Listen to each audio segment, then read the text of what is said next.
Pak Andong dinane Jumat. Pak Andong artine kabeh Kyai Lamong tansah pinaringan berkah barokah. Amin. Apik nggo pantun, B. ngaten niki bener. Bener. Jenengan nate pirsa kiai alim ulama ustad kok dawuh kowe nek ndonga gawe pantun. Nate pireng ngaten mboten? Ora. Lah kok sampean benerno ndonga gawe pantun?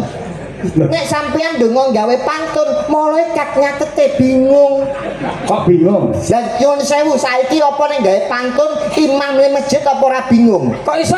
Mimpin salat Allahu Akbar. Budal sekolah mangan es krim Bismillahirrohmanirrohim.